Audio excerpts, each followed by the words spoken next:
बातमीपत्रात आता पाहूयात गल्लीपासून ते दिल्लीपर्यंतच्या ताज्या घडामोडींचा धावता आढावा। उद्धव बाळासाहेब ठाकरे यांनी शुक्रवारी पुन्हा एकदा उपमुख्यमंत्री देवेंद्र फडणवीस यांच्यावर टीकेची झोड उठवली। महाराष्ट्रात महाविकास आघाडीचं सरकार आल्यानंतर राज्यातील प्रत्येक जिल्ह्यात छत्रपती शिवाजी महाराज यांचं मंदिर बांधण्यात येईल, पण शिवराय हा शब्द उच्चारल्यानंतर लगेच देवेंद्र फडणवीस यांच्या अंगाची आग होते, त्यांना ते सहनच होत नाही असंही ते म्हणालेत। भाजपला केवळ मतांसाठी शिवाजी महाराज हवे असल्याचा आरोपही त्यांनी यावेळी केला। उद्धव ठाकरे यांनी शुक्रवारी दुपारी बुलढाण्यात महाविकास आघाडीच्या उमेदवारांच्या प्रचारार्थ सभा झाली।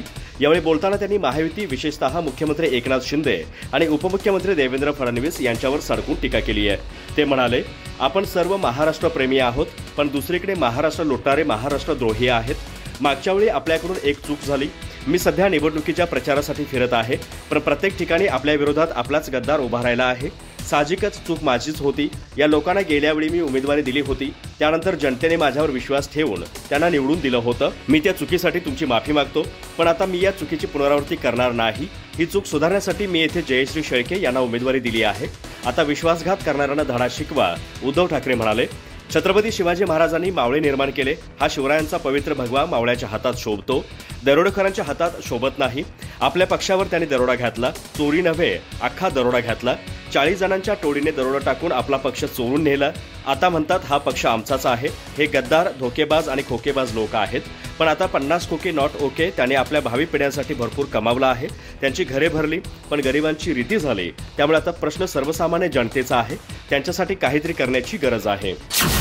काँग्रेसचा जातीजातीमधील भांडणे लावण्याचा डाव आहे। माजी पंतप्रधान पंडित नेहरूंपासून ते त्यांच्या परिवारातील युवराज राहुल गांधी पर्यंत नेहरू गांधी परिवार आरक्षण विरोधी आहे, असा आरोप पंतप्रधान नरेंद्र मोदी यांनी केला।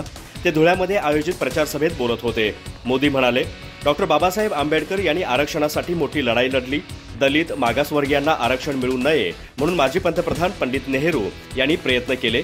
SC STना आरक्षण मिळू नये यासाठी इंदिरा गांधींनी प्रयत्न केले। राजीव गांधी ओबीसी आरक्षणाविरोधात होते, आता त्याच परिवारातले युवराज आरक्षण विरोधी आहेत। त्यांच्याकडून देशातील ओबीसींना छोट्या छोट्या जातींमध्ये वाटण्याचा प्रयत्न सुरू असल्याचा आरोप त्यांनी राहुल गांधी यांच्यावर केला। काँग्रेसने पूर्वी धर्माच्या नावावर कट रचला, आता जाती जातींमध्ये फूट पाडणे सुरू आहे।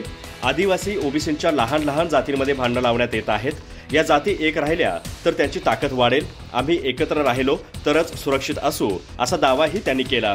पंतप्रधान नरेंद्र मोदी आजपासून 2 दिवसाच्या महाराष्ट्राच्या दौऱ्यावरती आहेत। त्यांनी शुक्रवारी धुळ्यातील आपल्या पहिल्या प्रचार सभेत विरोधी पक्षांच्या महाविकास आघाडीवर टीकेची झोड उठवत राज्यातील जनतेला महाराष्ट्राच्या विकासासाठी महायुतीच्या पाठीशी ठामपणे उभे राहण्याचं आवाहन केलं। महाविकास आघाडीच्या गाडीला ना चाके आहेत ना ब्रेक आहे, त्यातच त्यांच्यात ड्रायव्हरच्या सीटवर बसण्यासाठीही वाद सुरू आहेत। त्यांच्यात चारही बाजूने वेगवेगळ्या प्रकारचे हॉर्न ऐकू येत आहेत। याउलट महायुती सरकारच्या 2.5 वर्षात महाराष्ट्र विकासाच्या एका नव्या उंचीवर पोहोचला आहे, असंही ते म्हणालेत। आचारसंहिता संपल्यानंतर देवेंद्र फडणवीस यांचं स्वप्न पूर्ण करणार असल्याचं सूचक विधानही त्यांनी यावेळी केलं।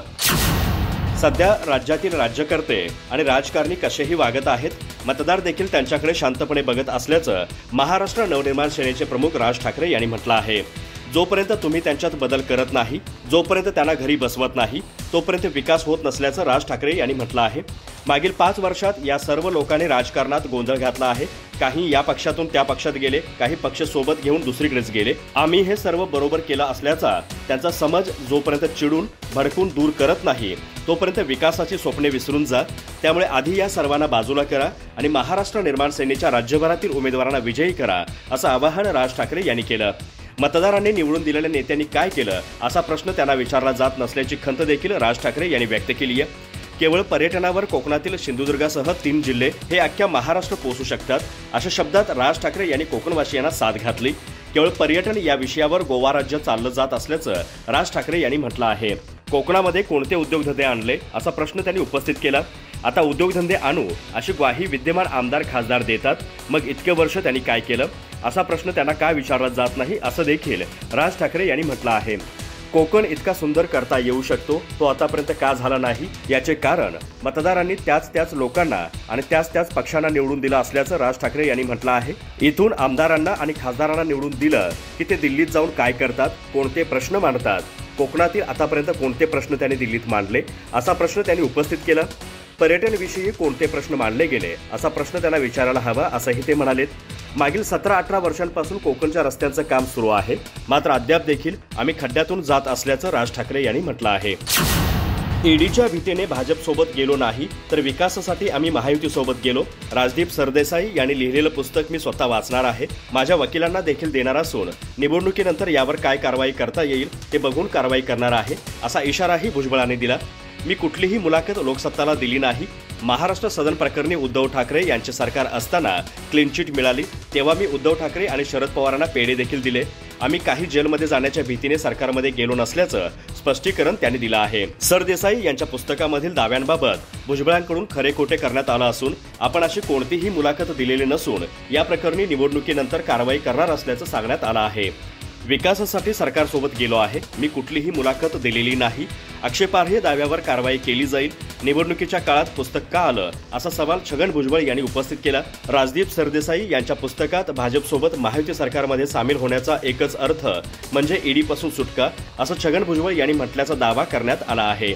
तर ओबीसी असल्यामुळेच माझ्यावर ईडीची कारवाई झाली, असे अनेक प्रकारचे खुलासे भुजबळ यांनी केले आहेत, असं वृत्त आहे. सुनेत्रा पवारांच्या अटकेच्या शक्यतेने अजित पवारांना घाम फुटला होता, असा दावाही या पुस्तकात केला आहे. छगन भुजबळ यांच्यावर दबाव होता. जेलमधून बाहेर आल्यानंतर ईडीची नोटीस आल्यानंतर पुन्हा एकदा चौकशीला सामोरे जात जेलमध्ये जाण्याची मानसिकता नव्हती, असे राष्ट्रवादी काँग्रेसचे नेते माजी गृहमंत्री अनिल देशमुख यांनी म्हटलं आहे. अनिल देशमुख पुढे बोलताना म्हणाले की राजदीप सरदेसाई यांच्या पुस्तकात जी माहिती दिली आहे ती 100% खरी आहे. त्यात सत्यता आहे, कारण ईडी सीबीआयच्या दबावाखाली कशा पद्धतीने अनेकांना भाजपच्या सरकारमध्ये सामील व्हावं लागलं याची सर्वांना कल्पना आहे.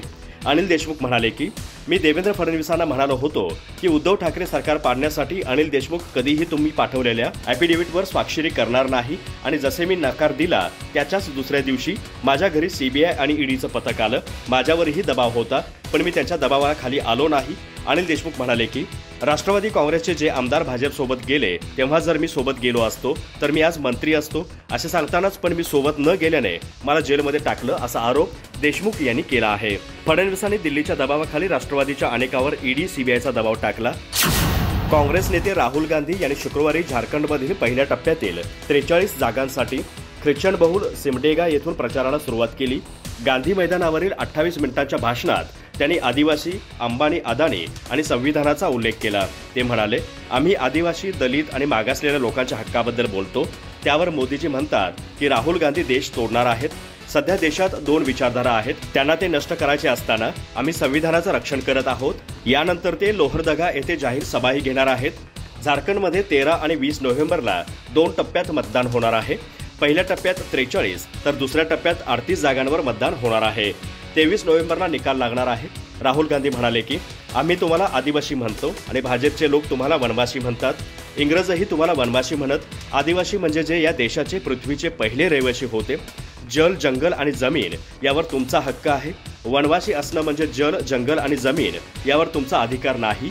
तुम्ही जंगलात राहता, त्यामुळे तुम्हाला कोणताही अधिकार मिळणार नाही. तुम्ही शिक्षण घेऊ नये अशी त्यांची इच्छा आहे. तुमची मुले डॉक्टर, इंजिनियर आणि विमाने उडवू नयेत. आज देशात 2 विचारधारांमध्ये लढा सुरू आहे. एका बाजूला इंडिया अलायन्स, दुसऱ्या बाजूला भाजप आणि RSS. इंडिया आघाडीचे लोक संविधानाचं रक्षण करत असताना भाजप RSSला संविधान रद्द करायचं आहे.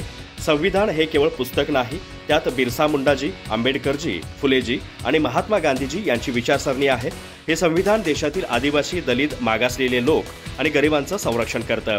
त्यामुळे राज्यघटनेतून देश चालावा अशी इंडिया आघाडीची इच्छा आहे. आमचे सरकार आल्यास आम्ही अग्निवीर योजना संपवू, असंही आश्वासन त्यांनी जनतेला दिलं.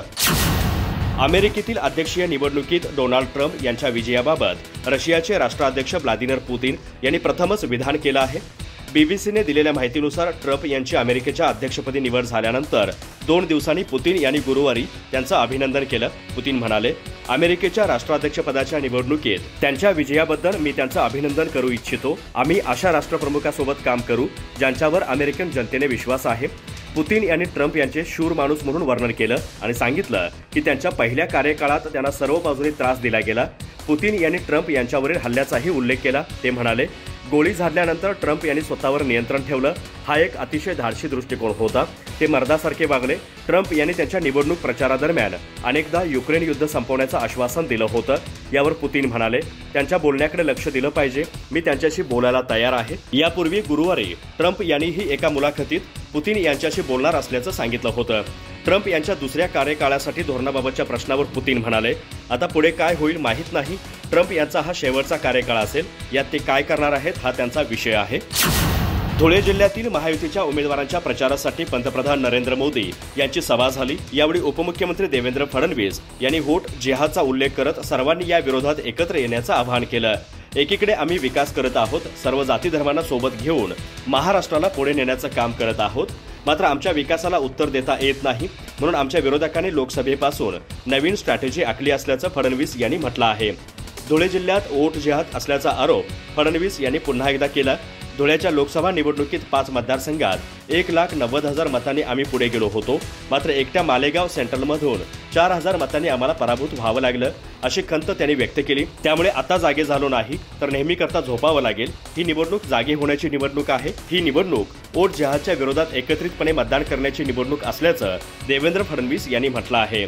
त्यामुळे धुळे जिल्ह्यातील महायुतीच्या सर्व उमेदवारांना निवडून देण्याचं आवाहन देखील त्यांनी केलं.